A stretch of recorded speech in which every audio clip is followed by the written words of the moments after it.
यंगो waiter में एक आप लेकर चल रहे हो कि यार मतलब आप एक बहुत अर्ली एज में भी आप रोबोटिक्स सीखना शुरू कर सकते हो। How difficult is that? अभी बच्चे जब purely as a consumer of technology use जब काम करते हैं तो वहां पे किसी दूसरे के इशारों पे दुनिया पे काम कर रहे हैं। यहाँ पे जब वो क्रिएटर बनते हैं तो वो दे फील एम्पावर्ड। जो टीयर 2 इंजीनियरिंग कॉलेजेस है, मैं आईआईटी की बात नहीं कर रहा, tier 2 engineering college, tier 3 engineering colleges हैं, इलेक्ट्रॉनिक्स और इलेक्ट्रिकल ब्रांच के बच्चों को अगर आप पूछ लोगे ना कि फेज क्या है और अगर एक स्विच बोर्ड खराब हो गया तो इसको सुधार के, मैं इस कंप्यूटर साइंस बच्चों की बातें नहीं कर रहा हूँ सर, जिसने इलेक्ट्रॉनिक्स और इलेक्ट्रिकल में इंजीनियरिंग करी है, उससे अगर आप ये सुधारने के लिए या उसको समझने के लिए बता दे कि एटलीस्ट बता दो क्या है, वो नहीं बता पाएगा सर। वीडियो शुरू होने से पहले चैनल को फटाफट से सब्सक्राइब कर दीजिए। नमस्ते दोस्तों, मेरा नाम है मनोज अडवाणी। मैं आप सबका स्वागत करता हूँ वाणी विद अडवाणी के एक और नए एपिसोड में, पावर्ड बाय मंचेक्स। दोस्तों, आज ज़माना जितना तेज़ी से बदल रहा है, जहाँ हम एआई की बात कर रहे हैं, एमएल की बात कर रहे हैं, रोबोटिक्स की बात कर रहे हैं, बहुत ज़रूरी हो गया है कि हम अपने बच्चों को भी जितना जल्दी हो सके इन सब चीज़ों से इंट्रोड्यूस करा दें ताकि वो रेस में कहीं पीछे ना रह जाए। इसी मुहिम में सबसे आगे बढ़ के जो मदद कर रही है वो एक इंदौर का एक स्टार्टअप यंगो वेटर, और हम बात करने वाले हैं यंगो वेटर के फाउंडर मुदित ठक्कर से कि कैसे वो बच्चों को मदद कर रहे हैं इस रेस में आगे रहने के लिए। चलिए शुरू करते हैं। Hi Mudit, welcome to the podcast. Thank you very much, Manoj bhai, for inviting me here. I am excited to be a part of this podcast. Being a father, हम लोगों के लिए हिंदी इंग्लिश पढ़ाना ही एक चैलेंज है बच्चों को। क्या है ना, बच्चा व्याकरण पढ़ लो, ग्रामर पढ़ लो, उनको नाउन प्रोनाउन में हमारे पसीने छूट रहे हैं, और आप यंगो वेटर में एक आप लेकर चल रहे हो कि यार मतलब आप एक बहुत अर्ली एज में भी आप रोबोटिक्स सीखना शुरू कर सकते हो। How difficult is that? और इवेंचुअली मेरे को हमारे लिए इंग्लिश हिंदी चैलेंज हो रहा है, तो क्या आपके लिए वो चैलेंज हो रहा है? क्योंकि अब आपने बोल तो दिया कि हम पढ़ा देंगे, तो उस पर्टिकुलर एरिया में क्या हो रहा है, कैसे हो रहा है वहाँ पे? यस, सो बहुत इंपॉर्टेंट क्वेश्चन है मनोज जी ये। हमारा जो अभी करंट एजुकेशन सिस्टम है वो एजुकेशन सिस्टम रोटेड लर्निंग को बहुत बढ़ावा देता है अभी तक, और बहुत ट्रेडिशनल है। हमारे जो नाउन प्रोनाउन पढ़ाने का तरीका और जो भी इंग्लिश पढ़ाने का तरीका, लैंग्वेज पढ़ाने का तरीका, वो ऑलमोस्ट ब्रिटिशर्स के समय से जो चलता आ रहा है सेम चलता आ रहा है। उसमें बहुत ज़्यादा इनोवेशन नहीं हुआ, उस पर बहुत ज़्यादा नई चीज़ों का काम नहीं हुआ। But over the period of time बहुत सारे अच्छे एजुकेशनिस्ट आए और उन्होंने ये देखा कि there are multiple other ways of learning as well, where student in a very simplistic way can learn a topic very differently. आपने बच्चों के लिए एकदम जो छोटे बच्चे होते हैं KG1 में या नर्सरी में, उनमें आजकल आपने सुना होगा फोनिक बेस्ड लर्निंग होने लगा। हाँ सो ऐसे नए नए तरीके बहुत सारे आ रहे हैं जी। जहाँ तक हमारे इस जो एक्सपीरियंशियल लर्निंग बोलता हूँ मैं अपनी फील्ड को, हाँ जिसमें robotics, drones, 3D printing, programming, app development, ये सब चीज़ें क्या है आज is a need of an our. आज से शायद 10-15 साल पहले आपका क्वेश्चन बहुत रेलेवेंट होता है कि ये बच्चे लोग कैसे करेंगे, क्या नहीं करेंगे। आज बच्चा जब जन्म लेता है तो डे 1 से उसके पास में मोबाइल फ़ोन होता हाँ है ना। उसके आसपास में उसके पूरे जो लोग हैं, पूरी कम्युनिटी फ़ोन यूज़ कर रही है, वो भी खुद फ़ोन में अपनी सब चीज़ें देख रहा है, उससे वेल वर्स है, और उसमें से कई सारे आइडियाज़ उसके दिमाग में आते जा रहे हैं। हाँ और दूसरा, ये जो लर्निंग है ये हैंड्स ऑन लर्निंग है। जब इस एक्टिविटी में बच्चा इन्वॉल्व होता है तो वो जो दिमाग में उसके है उसको प्रैक्टिकली इम्प्लीमेंट करता है, और जब इसको प्रैक्टिकली इम्प्लीमेंट करता है तो उसका एक अलग एक्सपीरियंस आता है, and he gives a signal, और ही और she can give a signal कि yes I can do it. This overall field that I am talking about is in a nutshell known as STEAM, STEAM। Okay. STEAM stands for Science, Technology, Engineering, arts and mathematics. Okay. इनका combination इस field को कहा जाता है। मतलब जब आप ये पढ़ रहे हो तो आप साइंस के कॉन्सेप्ट भी पढ़ रहे हो, टेक्नोलॉजी के कॉन्सेप्ट भी पढ़ रहे हो, आप इंजीनियरिंग के कॉन्सेप्ट भी पढ़ रहे हो, आर्ट्स भी पढ़ रहे हो, क्योंकि आपको एक प्रॉब्लम दिया जा रहा है, उसको आप सोच रहे हो, उसको थोड़े थोड़े टुकड़ों में डिवाइड कर रहे हो, उसको आप प्रॉब्लम सॉल्विंग एटीट्यूड अपने अंदर डेवलप कर रहे हो, और मैथमेटिक्स के कॉन्सेप्ट भी आप धीरे धीरे इंप्लीमेंट कर रहे हो। आई स्ट्रांगली रिमेंबर जब मैं इंजीनियरिंग डेज में होता था तो हमें बहुत सारी थ्योरम्स होती थी हाँ कि आपको ये थ्योरम्स करनी है, और उसको है ना आप भी शायद इस बात से बिलीव करेंगे, जी। बहुत सारे बच्चे हमारे यहाँ पे क्या होता है थ्योरम को याद कर लेते हैं रट लेते थे और उसमें भी मतलब ऐसा है कि वो लास्ट आउटपुट याद कर लेते तो कई बार रिवर्स इंजीनियरिंग कर लेते थे, ये मतलब पीछे तक पहुंच जाते थे वापस और आखिरी में वो एक वर्ड यूज करते थे हेंस प्रूव्ड, है ना, तो उससे हो जाता था। बट मेरे दिमाग में हमेशा एक क्वेश्चन आता था कि why this theorem, what is the practical implementation of this theorem. जब हम ये रोबोटिक्स, कोडिंग और ये सब चीजें इम्प्लीमेंट करते हैं तो ये उन्हीं सब कॉन्सेप्ट्स का प्रैक्टिकल इम्प्लीमेंटेशन करता है, बच्चों को उनके एक्चुअल जो सब्जेक्ट्स हैं उसमें उनका इंटरेस्ट डबल आ जाता है। दिस इज जस्ट लाइक कि अगर आपको मैं एक बहुत, आपको सबसे पहले मैंने स्विमिंग सिखाई, जी है ना, स्विमिंग में आप पूल में कूद गए, आपको मैंने हाथ और सब चलाना सीखा, जी। अब आप उसकी बुक जब पढ़ते हो तो आपको पढ़ने में मजा आता है। अगर मैं डायरेक्टली आपको बुक पढ़ने के लिए दूंगा तो शायद स्विमिंग भी आपके लिए एक बोरिंग सब्जेक्ट होगा, क्योंकि अब आप रिलेट कर पा रहे हो ना, जो आप रिलेट आपको कर समझ में आ रहा है कि वो जो आपका फ्रंट लैप या आपका बैक स्ट्रोक, फ्रंट स्ट्रोक क्या बोल रहा है वो कैसे काम कर रहा है। ये अभी तक क्या हो रहा है कि अभी भी मार्केट में लोग जो है इसको एक आफ्टर स्कूल एक फन एक्टिविटी समझते हैं। Correct. इसका प्रैक्टिकल लेवल पे हमने एक स्टडी किया है जिसमें एक नॉर्मल एवरेज बच्चा जो एकेडमिक्स में एवरेज था, वो एवरेज दुनिया की नज़रों में नंबर्स को बहुत बढ़ावा दिया जाता है, प्रेफरेंस किया जाता है। जब उसने प्रैक्टिकल इम्प्लीमेंटेशन करे तो उसके एकेडमिक्स के नंबर्स भी अपने आप इंक्रीज हुए, उसको अलग से बोलने की जरूरत नहीं पड़ी। सो आज की डेट में it is the need of an hour where student should be exposed towards this. The most important realization that student have is one, I can do it. हाँ. The second is the learning of the practical topics and everything. The third is whether technology is for me or not. हाँ. आजकल क्या है कि technology का तो इतना FOMO है, AI, मशीन लर्निंग, ये वो 25 चीजें चल रही है। पेरेंट्स भी फोमो में, पेरेंट्स का भी नॉलेज है बट कई बार हाफ कुक नॉलेज होता है उसमें। जब ये प्रैक्टिकल लर्निंग नहीं होती तो कई बार पेरेंट्स पुश कर देते तो इसमें कर ले काम, पता चलता है वो 3 साल बाद कह रहा है मैं तो मेरे लिए था ही नहीं। बट जब भी बच्चे अर्ली एज में इन सब टाइप की चीज़ों से एक्सपोज होते हैं तो उनको ये भी समझ में आता है कि ये मेरे लिए है या मेरे लिए नहीं है।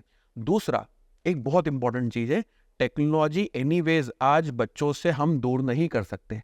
तो मैं 2 क्वेश्चन पूछता हूँ पेरेंट्स से और बच्चों से, क्या आप उन टेक्नोलॉजी के कंज्यूमर बने रहना चाहते हैं या आप उन टेक्नोलॉजी के प्रोड्यूसर बनना चाहते हैं? क्या गेम्स ओनली खेलने के लिए हैं? अगर खेलने के लिए है तो बच्चे अपना टाइम वेस्ट करते हैं। आजकल आपने बहुत सारे उसके देखे होंगे, गेमर से ऑल्सो एक फील्ड, बट हम सिर्फ गेमर बन के सिर्फ गेम खेलना चाहते हैं या हम अपने खुद के गेम भी बनाना चाहते हैं? क्या मैं एक यूटिलिटी वाली ऐप जो मैं नॉर्मल यूज़ कर रहा हूँ, क्या मैं उसको यूज़ करूँ या मैं बना लूँ? हमारे ऐसे कई सारे स्टूडेंट्स हैं जिन्होंने अपने फादर के बिजनेस के लिए यूटिलिटी बेस्ड ऐप उनके कस्टमर को बना के दी, and that had been used by their customers and they have increased the productivity multifold times.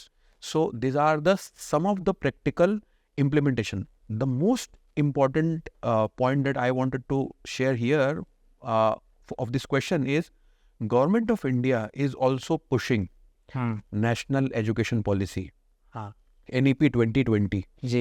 NEP 2020 में इंडिया के जितने बड़े शिक्षाविद हैं जिन्होंने सालों से अपना इसमें काम दिया है, उनका खूब बड़ा विचार मंथन हुआ, सालों से हुआ जी। और उसमें भी यही निष्कर्ष निकल के आया कि स्टूडेंट्स को प्रैक्टिकल लर्निंग की तरफ आगे बढ़ाना जरूरी है, वोकेशनल ट्रेनिंग की तरफ आगे बढ़ाना जरूरी है, न्यू टेक्नोलॉजी से अवेयर करवाना जरूरी है, तब जाके हम एक्चुअल में इनोवेशन कर पाएंगे, ग्राउंड लेवल इनोवेशन कर पाएंगे। जब हम एम्पावर नहीं होंगे तो हमारे पास में नई प्रॉब्लम्स आइडेंटिफाई नहीं होगी, और नई प्रॉब्लम्स आइडेंटिफाई नहीं होगी तो उसका सॉल्यूशन कहाँ से आएगा? एग्जैक्टली।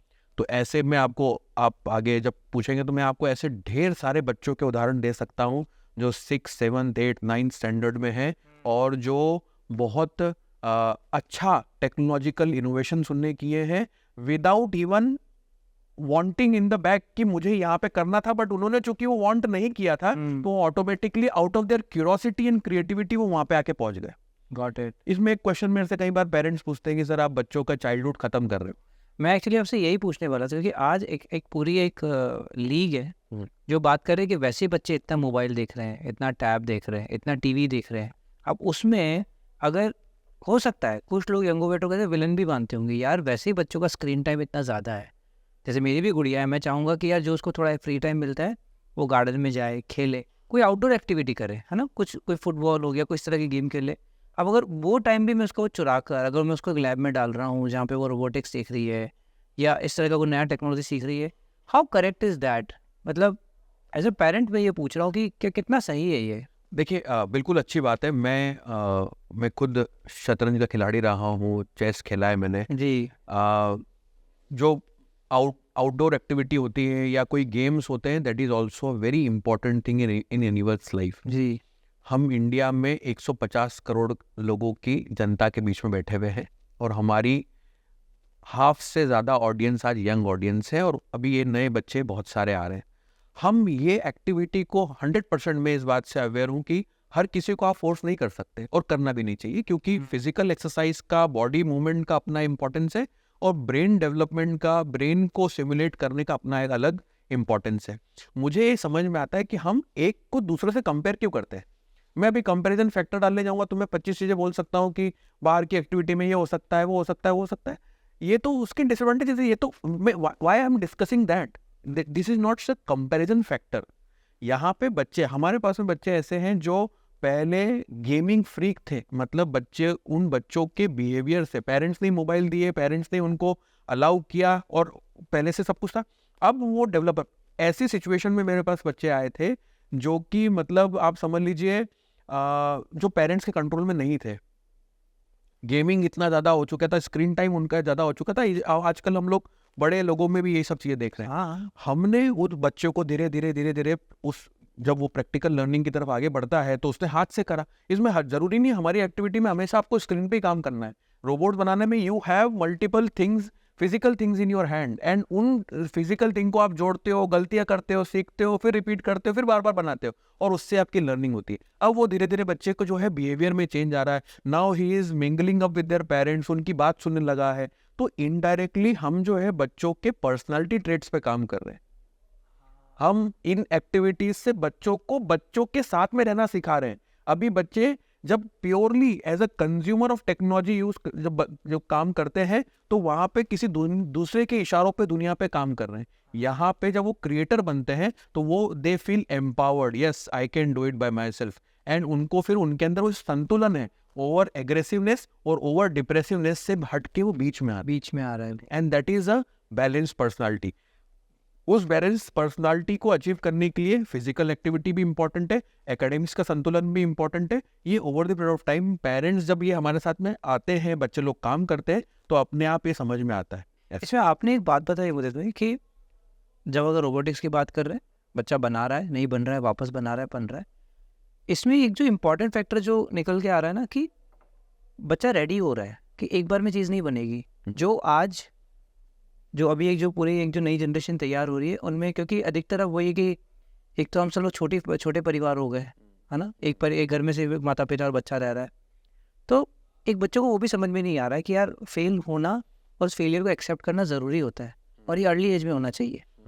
तो आई थिंक जब वो बच्चा इस जर्नी से गुजर रहा है ना कि बनाने की कोशिश करी, नहीं बन रही है, तो आई एम ऑल्सो श्योर कि आप भी इस चीज़ से मतलब एग्री करोगे कि यार वो इनिशियल डेज में फेलियर एक्सेप्ट करना ज़रूरी है। बहुत ज़रूरी है सर। फेलियर्स तो किस दिन नहीं आते।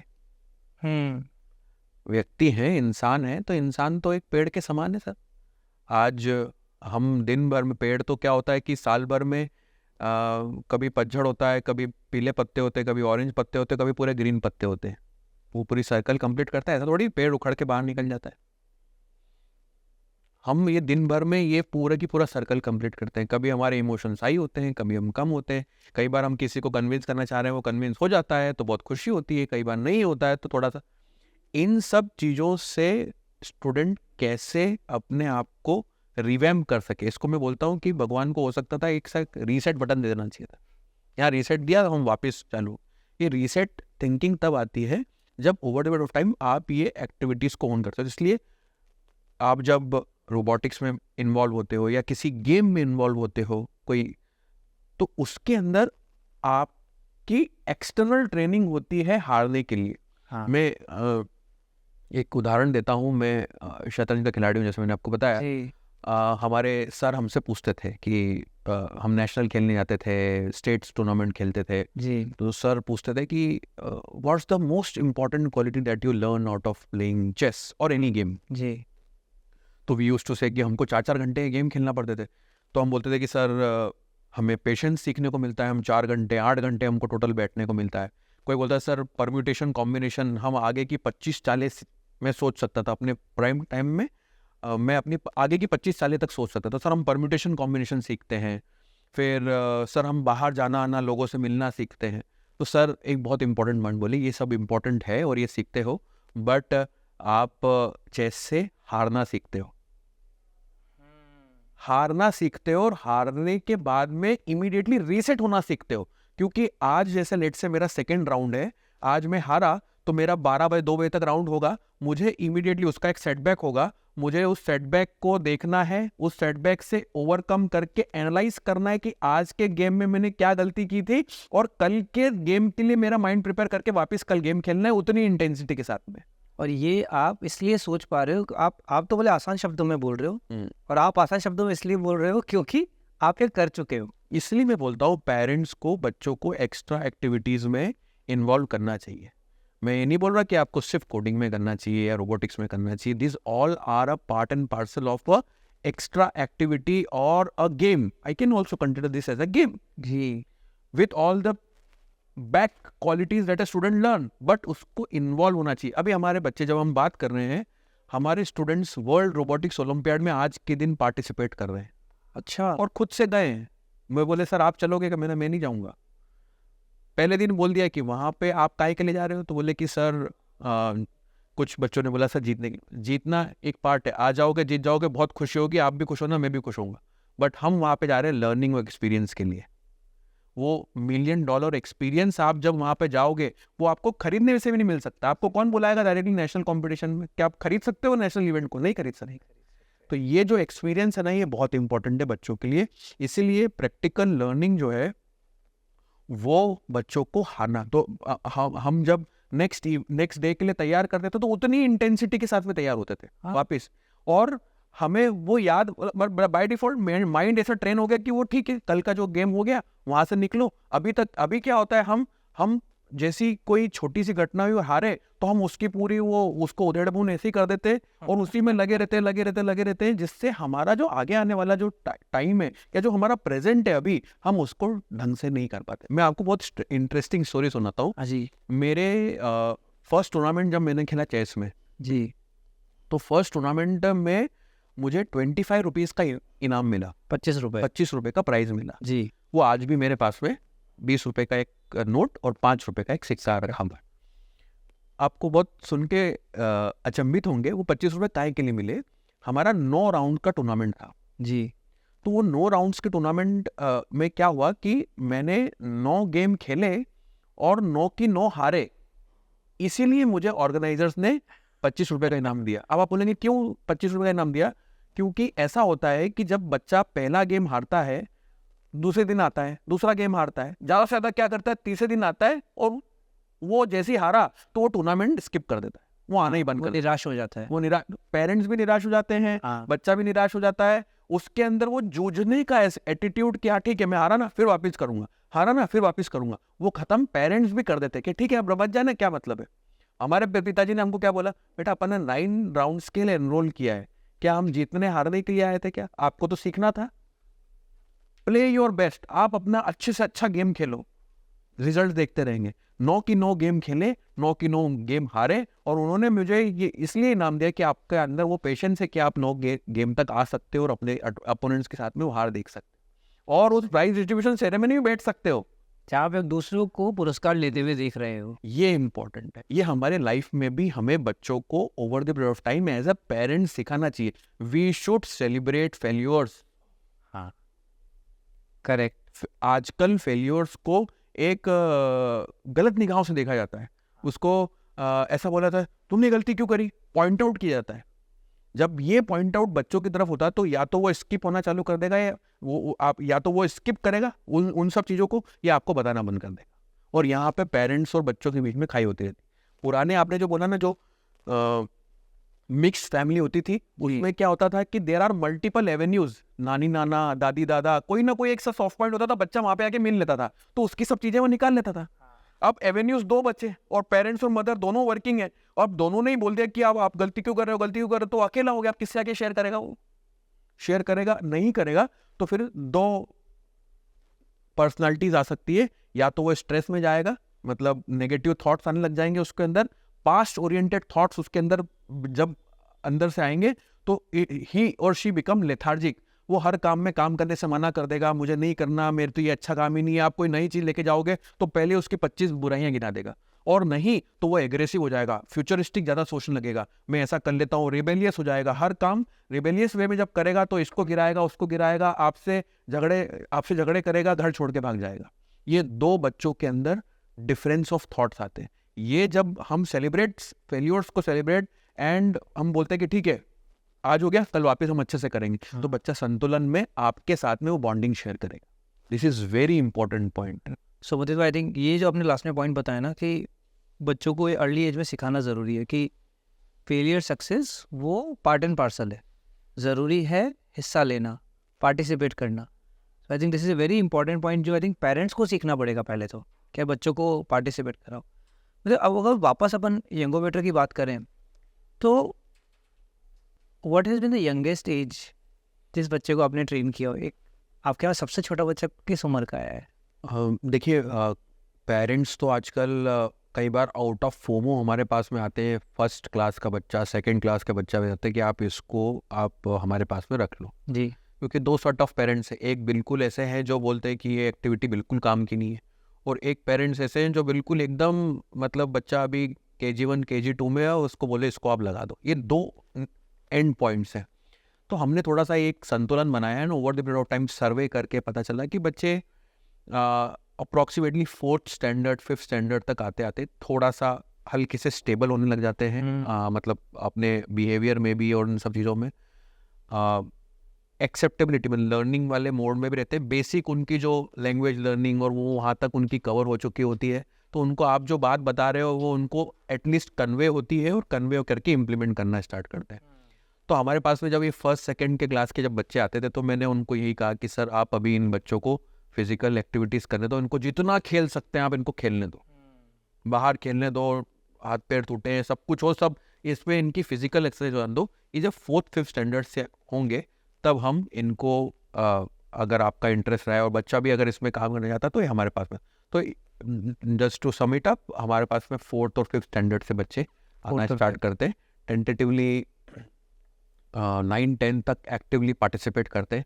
हमारे यहाँ पे एक अजीब सा एक सेट रूल हो गया है कि भाई 11th क्लास और 12th क्लास में तो हमको IIT की प्रिपरेशन और बिल्कुल कूप भवन में चले जाना है, बच्चा बाहर नहीं निकलेगा, दूसरे को दिखेगा नहीं, सोशल एंगल में ख़त्म हो जाता है। आप अभी रिसेंटली में अपन ऑफ कैमरा जब बात करें तो आपने बताया था कि you have some connection with Kota as well.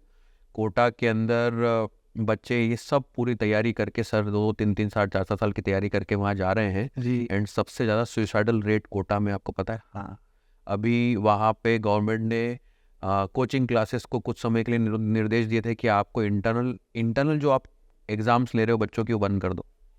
7 दिन के अंदर कुछ कितने 4 5 6 ऐसे बच्चों ने सुइसाइड अटेम्प्ट्स किए। तो मुझे ऐसा लगता है कि ना कोई भी चीज़ साइलोज में नहीं होना चाहिए सर। हम एक ह्यूमन ज़िंदगी जी रहे हैं। बच्चों को 11 मैं उसका पर्सनल एडवोकेट हूँ कि बच्चों को ठीक है एक्स्ट्रा एफर्ट्स लगा के थोड़ा सा काम करना चाहिए, बट उसको बिल्कुल दुनिया से कट ऑफ कर दिया और वो अलग हो गया तो वो क्या होता है उसके अंदर वो 2 साल के अंदर वो दुनिया से बिल्कुल अलग हो जाता है। कई बार वो बच्चे फिर बाद में सोशल इंटरेक्शन करना उनके लिए बहुत डिफिकल्ट हो जाता है, हाँ। नए लोगों से बात करना उनके लिए डिफिकल्ट हो जाता है, और जब वो बात नहीं करेंगे तो अंदर के अंदर घुटते रहेंगे या पेरेंट्स या मदर से बात नहीं कर पाते और उसके बाद में फिर वो डिफिकल्ट सिचुएशन में जाते हैं। तो इसीलिए मुझे ऐसा लगता है कि 10th 11th 12th तक भी अगर बच्चे प्रैक्टिकल लर्निंग करते रहें तो साथ साथ में उनके एकेडमिक्स भी सुधर सकते हैं। तो जब आपका क्वेश्चन था कि उसमें कई सारे स्टूडेंट ऐसे भी रहते हैं जो 11th 12th में भी अपने सब्जेक्ट्स पढ़ते हुए ये प्रैक्टिकल लर्निंग की तरफ आगे जाते हैं और उसको अच्छे से जी, मतलब ये उनका स्ट्रेस रिलीवर भी तो हो गया ना। Stress reliever. आप पढ़ाई में आप मैथ्स पढ़ रहे हो, बायोलॉजी पढ़ रहे हो, और वैसे भी 11th 12th की पढ़ाई से ज़्यादा कंपटीशन डिफिकल्ट होता है। पढ़ाई तो चलो डिफिकल्ट है ही है, लेकिन कंपटीशन ज़्यादा डिफिकल्ट करते थे। कंपटीशन मन में भी जो बन जाता है ना, वो हाँ। बहुत डिफिकल्ट हो जाता है। मेरा एक फ्रेंड है सर, अंकित करके, स्कूल का फ्रेंड है। He was a cricket player और थ्रू आउट 12th वो क्रिकेट खूब खेलता था और मतलब अपने पैशन को भी फॉलो करता था और साथ में पढ़ाई भी करता था। वो थ्रू आउट 12 मतलब आप समझ लें 12th क्लास के अंदर 60% वो इंदौर से बाहर रहा होगा, but he was still a topper in the class, academic wise, number wise. तो कहने का क्या मतलब है कि जब आप अपने पैशन को फॉलो करते हो तो दूसरी चीज में आपकी एनर्जी इमीडिएटली वो एकदम बिल्कुल फोकस हो जाती है और वहां से आउटपुट आने लग जाता है। तो दो संतुलन और जिसको ना फोकस एक्टिविटीज करना जरूरी है। दूसरा, जैसे मैंने आपको बताया, एक कॉम्बिनेशन है, हमारे को थ्योरेटिकल सब्जेक्ट्स भी इसमें समझ में आते हैं। एग्जांपल बताता हूँ, हमारे जब हम बच्चे स्टूडेंट्स के प्रोजेक्ट बनाते हैं तो अभी रिसेंटली में एक बच्चे ने ब्लाइंड लोगों के लिए एक स्टिक बनाई, जो स्टिक लेके जाते हैं, वो स्टिक में आसपास के लोग कोई भी है पता चल जाएगा, लेफ्ट राइट में पता चल जाएगा, सामने कोई है पता चल जाएगा। और उसने उसको 3D प्रिंट करके एक प्रॉपर प्रोडक्ट जैसा उसने उसको इम्प्लीमेंटेशन किया। अब उसमें एक जो सेंसर यूज होता है उसका नाम है अल्ट्रासोनिक सेंसर। जी। अल्ट्रासोनिक सेंसर अल्ट्रासाउंड वेव पे काम करता है और आप और हमने उसको बहुत कॉमनली यूज़ करा है। हमारी गाड़ियों का रिवर्स सेंसर वही होता है, हाँ रिवर्स पार्किंग सेंसर। जी। रिवर्स पार्किंग सेंसर में हम जैसे दीवार के पीछे, जब पीछे दीवार आती है गाड़ी के, तो जैसे पास में आती है तो उसके वो buzzer T T T T T उसकी फ्रीक्वेंसी तेज हो जाती है जी। ना। अभी अल्ट्रासाउंड सेंटर कैसे काम करता है, मैं एक छोटा सा उदाहरण दे रहा हूँ, आपको समझ में आएगा कि कैसे ये अपने सब्जेक्ट से रिलेटेड है। अल्ट्रासोनिक सेंसर जो है ये काम करता है speed is equal to distance upon time के फॉर्मूले पे। अच्छा। अल्ट्रासाउंड जो वेव्स होती है उसकी एक सेट स्पीड है जी। वो ट्रांसमिट करता है, सामने ऑब्जेक्ट आता है, रिवर्स होके आती है वो जी। वेव्स, जाने और आने का टाइम पता चल जाता है, ठीक है, डेल टी जिसको बोलते हैं। हाँ। टाइम पता चल गया, स्पीड पहले से थी, तो क्या कैलकुलेट कर सकते हो आप? डिस्टेंस। वही डिस्टेंस कैलकुलेट करता है, सेंटीमीटर्स में पता चलती है। आप एक कंडीशन स्टेटमेंट लगाते हो कि अगर डिस्टेंस 30 सेंटीमीटर हो तो एक बार बजर बजाना, 20 सेंटीमीटर हो जाए मतलब ज़्यादा पास में आ गए तो 2-3 बार बजाना, फिर 10 सेंटीमीटर आया तो ज़्यादा 5-6 बार बजा देना और यूज़र को ये बताना कि आपका ऑब्जेक्ट पास में आ गया है। अरे सही। जब ये प्रैक्टिकल बच्चा करता है ना, और जब मैं उसको रिलेट करता हूँ कि बेटा speed is equal to distance upon time पढ़ा है आपने, बोले हाँ सर पढ़ा है, कहीं इंप्लीमेंट करा, बोले सर कहीं नहीं करा, अब देखो इंप्लीमेंट करते हैं। सही। उसका अपने सब्जेक्ट पे विश्वास बढ़ता है सर, एग्जैक्टली। ये इंपॉर्टेंट है। हमने आज तक स्पीड को सिर्फ इसीलिए कैलकुलेट किया था कि मैं इंदौर बैठा हूँ, भोपाल जाना है इतना डिस्टेंस है, इतने समय में पहुँचना तो कितनी स्पीड पे जाना पड़ेगा, या स्पीड में जाऊँगा तो कितने समय में पहुँचूंगा। मतलब हमने हमेशा स्पीड कैलकुलेट करी थी, हमने हमेशा टाइम कैलकुलेट किया था, हमने डिस्टेंस कैलकुलेट नहीं किया था। अरे बहुत सही। मैं खुद मतलब मैं काफ़ी समय से गाड़ी चला रहा हूँ, मतलब आज एक गाड़ी एक वो कॉमन ज़रूरत हो चुकी है आज हमारे हिंदुस्तानी परिवारों में। तो मैं खुद काफ़ी टाइम से कार चला रहा हूँ, रिवर्स लेता हूँ हर रोज़, लेकिन कभी मैंने भी इसको इस तरह से नहीं सोचा था। और इनफैक्ट अब आप जो मुझे बता रहे हो, और आई थिंक अब जब मैं भी अपने दोस्तों से मिलूंगा मैं बता के ज़रूर अपने नॉलेज का शो ऑफ ज़रूर करूँगा कि बिल्कुल सही। कि ये कैसे होता है। Just to add on to this point, I always try to say my student, वो चाहे स्कूल के हों कॉलेज के हों, जी। टेक्नोलॉजी का कंज्यूमर बनने से हम क्या होता है कि जैसे कोई एक डिवाइस दिखी, हमने जैसे एप्पल का प्रोडक्ट देखा तो क्या अच्छा कलर है, वाइट कलर का है, एप्पल का लोगो बना हुआ है। जब आप टेक्नोलॉजी को जान जाते हो ना, तो आप उसकी वो एक्सटर्नल बॉडी जो है ना, वो उसको ना देखते हुए आपकी आंखें स्कैनर बन जाती है। हाँ। इसके पीछे क्या है? हाँ। ये एसी चल रहा है तो मैं जब रिमोट दबा रहा हूँ तो यहाँ पे कौन सा सेंसर लगा है जो वहाँ पे डेटा ट्रांसफर कर रहा है? वहाँ पे ऐसा कौन सा सेंसर है जो उसको रिसीव कर रहा है? मैं यहाँ से जब दबा रहा हूँ तो ऐसा क्या सिग्नल वहाँ पे ट्रांसफर हो रहा होगा? फिर उसको मैं चालू बंद करने के लिए अगर एसी चालू बंद होना है तो पीछे ऐसी कौन सी डिवाइस है? तो आपने जब मैं कार का एग्जांपल देता हूँ, हम इंडिकेटर जब प्रेस करते तो एक आपके डैशबोर्ड के अंदर से एक आवाज़ आती है, टिक टिक टिक आवाज़ आती है जी। That's a relay. 15 रुपए की रिले होती है सर। वो एक समझ लीजिए एक इलेक्ट्रॉनिक स्विच है। वो इलेक्ट्रॉनिक स्विच मतलब जब आप उसको सिग्नल भेजते हो तो वो किसी डिवाइस को ऑन कर देता है और नहीं तो ऑफ कर देता है। जैसे आपका मैकेनिकल स्विच आप बंद चालू करते हो, वैसे वो इलेक्ट्रॉनिक सिग्नल के थ्रू चालू बंद होता है। अब वो जो स्विच है वो क्या कर रहा है? चालू कर रहा है आपके इंडिकेटर की लाइट को, बंद कर रहा है तो टिक टिक टिक टिक जो है वो आपके लाइट को बंद चालू की आवाज़ आ रही है। हमारे इसी का दूसरा उदाहरण कहाँ है? हमारे फ्रिज के अंदर जो कूलिंग सिस्टम होता है उसके पीछे जो है उसमें भी एक रिले लगी हुई होती है जो कूलिंग को ऑन करता है, कूलिंग को ऑफ करता है। आपने देखा होगा जब कूलिंग पूरी हो जाती है थोड़ी देर के लिए फ्रिज अपने आप बंद हो जाता है। हाँ, उनको आवाज़ भी आती है। हाँ, आवाज़ आती है और फिर उसके बाद वापस चालू होता है। वो रिले के थ्रू चालू बंद होता है। आपका फ्रिज कई बार कूलिंग बंद कर देता तो आप किसी इंजीनियर को बुलाते हो, वो इंजीनियर आपसे 1,500 से 2,000 रुपये चार्ज करता है, और वो चार्ज करके आता है, देखता है, बोले सब इधर उधर टाइम पास करता है, उसको पता है कि 15 रुपये की रिले खराब है, वो रिले चेंज करता है, आपसे 1500 रुपये लेके जाता है। मैं ये चाहता हूँ, ठीक है, आपको अगर वो सुधारना है खुद से तो आप सुधार सकते हो, बट एटलीस्ट आप ये सजग तो रहोगे कि हाँ मेरे यहाँ पे मतलब ये चीज़ खराब हो सकती है या हुई है, तो you will have a mindset towards कि मैं स्कैन करके ये पता कर सकूं कि कोई भी नई डिवाइस आई है उसके पीछे क्या लगा होगा। ये माइंडसेट, ये एटीट्यूड बच्चों के अंदर भी आना चाहिए, इवन हमारे अंदर भी धीरे धीरे होना चाहिए। Rather than just consumer, we just have to see कि ये पीछे क्या लगा होगा, आउट ऑफ क्यूरियोसिटी। और बच्चों के अंदर आता है सर ये, हाँ हो गई ना, बट वो जब उसका जवाब नहीं मिलता तो वो दब जाता है।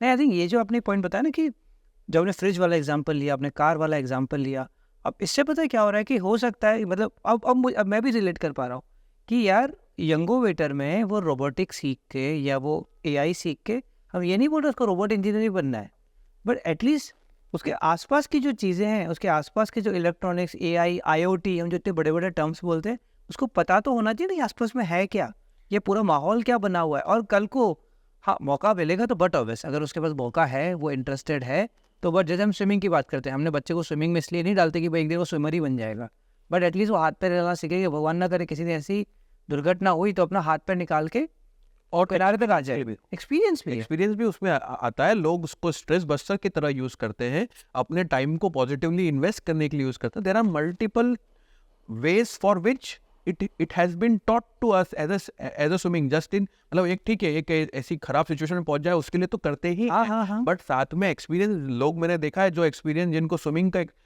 चस्का है या जिनको काम करना, उनको स्विमिंग करने से उनका स्ट्रेस, पूरी बॉडी एकदम बिल्कुल हल्की महसूस होती है। वो क्योंकि आप एक एक्टिविटी कर रहे हो, आप अपने बॉडी को पानी में, मतलब आप इतनी देर स्विमिंग कर रहे हो तो आपके बॉडी को वो मूवमेंट मिलता है यार, बाकी चीज़ों से दूर हो गए आपको, क्योंकि अगर आपको पता है कि एक हाथ और पैर वो एक मोशन में हिलाना, तभी आप फ्लोट रहोगे। Synchronization of body, synchronization of mind, everything. मैं आपको बहुत अच्छी चीज़ बताता हूँ। हमारे यहाँ पे हम एक सेक्शन बनाते हैं जिसको बोलते हैं जोड़ तोड़ जुगाड़ सेक्शन। अच्छा, अब वो जोड़ तोड़ जुगाड़ सेक्शन का काम क्या है जी?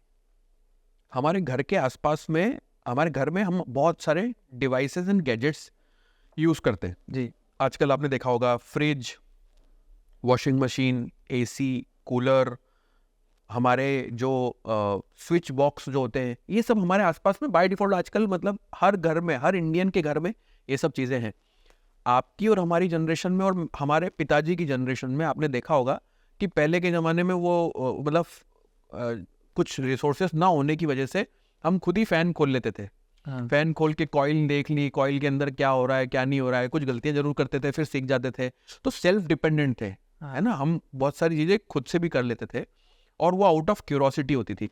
बट आजकल बच्चों को कई बार पेरेंट्स ओवर पैम्परिंग के चक्कर में, और चूंकि समय भी कम है तो बोले यार कौन टेंशन ले, रहने दो, तो वो कई बार क्या होता है कि बच्चे ये सब नॉर्मल चीज़, फैन चल रहा है तो कैसे घूम रहा है उसके अंदर, how what's the working of a coil, कैसे हमारे फ्रिज कूलर के अंदर जो मोटर पीछे से पंप से ऊपर पानी देती, वो पानी ऊपर पहुंचाती, वो कैसे पहुंचाती, कभी खोल के देखा है क्या हम लोगों ने? तो वो जोड़ तोड़ जुगाड़ सेक्शन का काम क्या है, वहाँ पे हमारे घर के जितने इक्विपमेंट्स हैं वो सब रख देते हैं और बच्चों को उसको खोल खोल के दिखाते हैं। तो आपको मज़ा आता है उसको देखने में कि हाँ ये चीज़ ऐसी है, ये चीज़ ऐसी है। इवन हमारे घर के जो स्विच बोर्ड है ना, वो स्विच बोर्ड्स को हम लोग विदाउट पावर कनेक्शन खोल के बताते, देखो ये स्विच के कनेक्शन अंदर से ऐसे होते हैं। अभी सर दुर्भाग्यपूर्ण बात यह है कि आप एक सर्वे करा लो, जो टीयर 2 इंजीनियरिंग कॉलेजेस है, मैं आईआईटी की बात नहीं कर रहा, tier 2 engineering college, tier 3 engineering colleges हैं, इलेक्ट्रॉनिक्स और इलेक्ट्रिकल ब्रांच के बच्चों को अगर आप पूछ लोगे ना कि फेज क्या है, और अगर एक स्विच बोर्ड खराब हो गया तो उसको सुधार के, मैं इस कंप्यूटर साइंस बच्चों की बातें नहीं कर रहा हूँ सर, जिसने इलेक्ट्रॉनिक्स और इलेक्ट्रिकल में इंजीनियरिंग करी है, उससे अगर आप ये सुधारने के लिए या उसको समझने के लिए बता दें कि एटलीस्ट बता दो क्या है, वो नहीं बता पाएगा सर। इस लेवल का हम नॉन प्रैक्टिकल लर्निंग कर रहे हैं और उसके बाद में हम बोलते हैं कि हमको जॉब चाहिए। कैसे मिलेगी सर जॉब? आपको बेसिक्स ही नहीं है, बेसिक्स ही नहीं, आपको हाथ से कुछ नहीं आता है। इलेक्ट्रॉनिक्स के बच्चों को मैं एक रजिस्टर हाथ में दे दूं कि रजिस्टर की रेटिंग करके बता दो रेटिंग क्या होती है, वो नहीं निकाल सकता। हमारे यहाँ पे 8th क्लास का बच्चा, आपके घर में जो वो होता है ना वाटर टैंक वाला एक सिस्टम लगाता है ना कि टैंक में पानी ऊपर हो जाता है तो अपने आप बजर बज जाता है और कम हो जाता है तो भी बजर, हमारा बच्चा फर्स्ट प्रोजेक्ट उन्हीं रजिस्टर कैपेसिटर को यूज करके बनाता है, इम्प्लीमेंट करता है सर।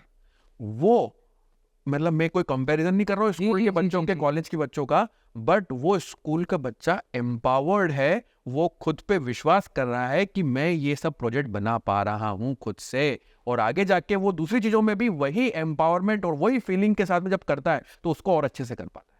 क्योंकि वो उसको प्रैक्टिकल नॉलेज आ रहा है ना, Practical knowledge। कि मेरे आसपास की चीजें कैसे काम करती है। मेरा उद्देश्य सर यही है कि हम यंग बच्चों को एम्पावर करके इनोवेटर्स बनाएं। और इनोवेशन सर मैं आपको बता दूं, it is a connected journey. अगर हम इनोवेशन सॉल्व करते हैं तो हम इनोवेशन से एंटरप्रेन्योरशिप पे आते हैं। बच्चों को हम जॉब टेकर के साथ में जॉब गिवर भी बनाते हैं।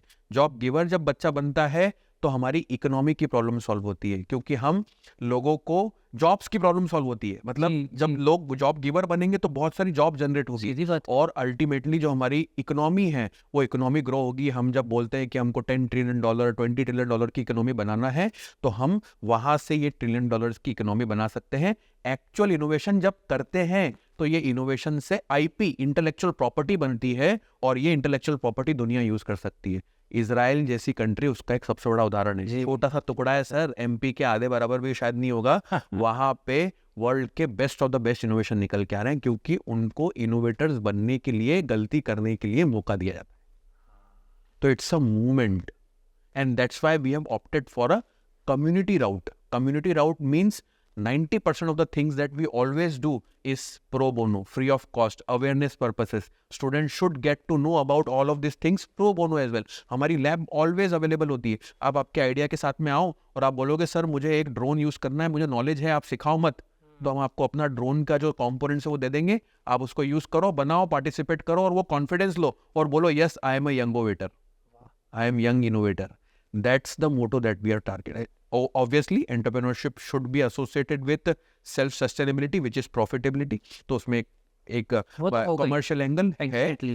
but 90% of the things is community-based. People help people, and they will feel empowered and become innovative. By helping each other. Navodaya भाई, आई थिंक हमने बहुत सारी बातें करी। आपने कहीं से शुरू किया, आपको सपोर्ट मिला इन्वेस्टर्स का, प्रफुल्ल आपका इन्वेस्टर है, कम्युनिटी आप कर रहे हो, आप पेरेंट्स को एनलाइटन कर रहे हो, बच्चों को सिखा रहे हो। इस पूरी जर्नी में अगर मैं आपसे पूछूं कि एक लर्निंग क्या रही है जो आपको लगता है कि यार ये एक चीज़ और मैं बेहतर कर सकता था, तो उदित वो क्या होगी अगर आपके हिसाब से, अगर आप अपनी जर्नी को वापस से पीछे मुड़ के देखो तो? देखिए, बेहतर ये कर सकता था कि मैं और ज़्यादा एक्सपेरिमेंट करता, और जो एक्सपीरियंसेस है वो जल्दी से इकट्ठे करता। हाँ। और एक्सपीरियंसेस से हम सुधार करके अपने आउटपुट की तरफ जाते हैं। बट जो मोस्ट इम्पॉर्टेंट मेरे लिए एक लेसन रहा है कि stay put and stay vigilant. मेरा एक फ्रेंड है, इंदौर की एक कंपनी है EKI एनर्जी सॉल्यूशन करके, अभी लिस्टेड कंपनी है। उनका कुछ 120 रुपए का शेयर 2021 में लॉन्च हुआ था। अच्छा। और they have been to a journey of more than thousands. आज उनका जो शेयर की कीमत है पिछले 1.5-2 साल में 1000 रुपए की, एग्जैक्ट नंबर तो नहीं मालूम मुझे, बट 100 टाइम्स तक के रिजल्ट्स लोगों को दिए उन्होंने। और आज वर्ल्ड की सबसे बड़ी कार्बन क्रेडिट की कंपनी है। मनीष दक्कारा जी उसके फाउंडर, इंदौर की जी। He is a very good friend. उनसे बहुत सारी चीज़ें डायरेक्टली इनडायरेक्टली सीखने को मिलती है। एक बहुत अच्छी लर्निंग उनसे मुझे मिली, वो 2008 से मार्केट में है सर, और जब कार्बन क्रेडिट कोई नहीं जानता था, कार्बन क्रेडिट क्या है क्या नहीं है, बट वो खड़े रहे 2017-18 में पॉलिसी चेंज हुआ, और world is now moving towards carbon credits. Carbon के उत्सर्जन को कम करने के लिए अपकमिंग कंट्रीज को अपने कार्बन का जो है वो कम करना है, और उनको पूरा कंसल्टेंसी सपोर्ट। जब ये नई पॉलिसी आई तो चूंकि वो खड़े हुए थे, तो ये वॉज द फर्स्ट, मतलब one of the few companies in the world जिनके पास में करोड़ों रुपए के प्रोजेक्ट्स आए जी। और आज ही इज आप कहाँ नहीं है वो, आज वो गवर्नमेंट ऑफ इंडिया के जितनी कमिटीज़ हैं उसके अंदर काम कर रहे हैं, वर्ल्ड की मल्टी कंट्रीज़ में उनके ऑफिसेस हैं, इंदौर से ही हैं। सो ऐसा कहा जाता है कि समुद्र में जब बड़ी लहरें आए तो डर के भागो मत, हाथ पकड़ के खड़े हो जाओ, क्योंकि वो जब हाई टाइड ख़त्म होगी तो आप सबसे आगे खड़े रहने वाले व्यक्ति में से होंगे। तो इसलिए खड़े रहो। हाँ, विजिलेंट भी रहना जरूरी है कि डूब ना जाओ। तो ये दो बहुत इम्पोर्टेंट चीज़ है जो मुझे ऐसा लगता है एंटरप्रेन्योर्स के अंदर होना ज़रूरी है। आज शॉर्ट आउटपुट्स के ज़माने में लोग जल्दी गिव अप कर देते हैं। हाँ, और जल्दी गिव अप करना के चक्कर में जो आउटपुट हो सकता था कुछ समय में मिल जाता, या हम थोड़े सा और मेहनत करते तो मिल जाता, वो शायद नहीं मिल पाता। तो ये एक मेरा एक बहुत इम्पोर्टेंट लर्निंग रहा है over the period of time. Humbly हम हमारे एफर्ट्स को पुटअप कर रहे हैं, बहुत बड़ी जर्नी बची है, बट कोशिश ये है कि we wanted to make some small changes in the life of this young बच्चे। अगर वो छोटी सी कोई चीज़ हमने उनके लाइफ में चेंज कर दी और उनके जीवन में वो अगर कल लेट्स से एक बड़ी कंपनी के फाउंडर बने और वो हमारे पास में आए कि सर वो वहाँ से हमारे चेंजिंग पॉइंट था, मेरे लिए वो मेरी सक्सेस, बहुत बड़ी सक्सेस हो। नहीं मुझे आई थिंक आपने जिस तरह से अपनी लर्निंग बताई, कैसे आप दूसरे फाउंडर से भी सीख रहे हो कि यार वहाँ खड़े रहना ज़रूरी है, ज़िंदा रहना ज़रूरी है, नहीं तो मौका आएगा आप ज़िंदा ही नहीं हो तो आप क्या कर लोगे। अरे उदित भाई थैंक यू सो मच, मतलब इतने अच्छे एनलाइटिंग कॉन्वर्जेसन के लिए। जो मैं आपसे पहले भी कह रहा था कि आपने मेरी भी सोच बदली। मुझे हमेशा यही लगता था कि जो भी लोग रोबोटिक्स सिखा रहे हैं वो रोबोटिक इंजीनियर बना रहे हैं, बट आज मुझे समझ में आया कि यंगोवेटर जैसी जो इनोवेटर कंपनीज़ हैं आज इंडिया में, जो एडटेक्स हैं, आप लोग रोबोट इंजीनियर नहीं बना रहे। वो बन जाता है तो वह संजोग है, लेकिन आप बच्चों को एक और एक्टिविटी दे रहे हो जिससे उनके लाइफ लर्निंग स्किल्स बेटर हो सकती हैं, वो फेलियर सीखते हैं। और वो आप जो एक चीज़ बार बार बोल रहे हैं कि सिर्फ वो कंटेंट या प्रोडक्ट के कंज्यूमर नहीं बनेंगे, उनको शायद एक मौका मिलेगा कि वो कंटेंट के, प्रोडक्ट के प्रोड्यूसर बन सकते हैं। So thank you so much Mudit भाई इस कॉन्वर्जेसन के लिए। मैं वाणी विद अडवाणी की पूरी टीम की तरफ से आपकी पूरी टीम को ऑल द बेस्ट कहना चाहूँगा कि आप लोग आगे बढ़ो, इस नंबर्स को आगे बढ़ाओ और बच्चों को ट्रेन करो ताकि वो बच्चे, क्योंकि वही होता है ना, हम देख देख के सीखते हैं, तो उन बच्चों को देख के दूसरे बच्चे सीखेंगे। आप अंडर प्रिविलेज के लिए जो काम कर रहे हो उसमें आप आगे बढ़ो, आपको बहुत सफलता मिले। और मुझे थैंक यू सो मच आपका टाइम निकाल के ये कॉन्वर्सेशन करने के लिए। Thank you very much Manoj भाई। एक अच्छा बच्चों को एक अच्छा इंसान बनाने की तरफ और उनसे अच्छा इंसान बनने की तरफ हम लोग कोशिश कर रहे हैं, अपने एफर्ट बनाने की तरफ आगे बढ़ रहे हैं। I also wanted to humbly acknowledge the efforts that you are also putting it by bringing out the stories from Bharat. Ji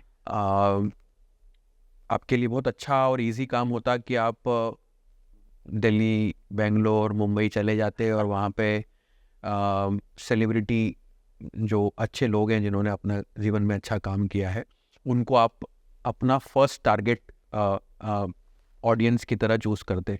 but आपने एक नया इनोवेटिव तरीका निकाला कि आपने जो सिटीज़ में, छोटी सिटीज़ में भी लोग कोशिश कर रहे हैं, जूझ रहे हैं, काम कर रहे हैं, उनकी स्टोरीज़ को आप लेके आ रहे हैं मार्केट में।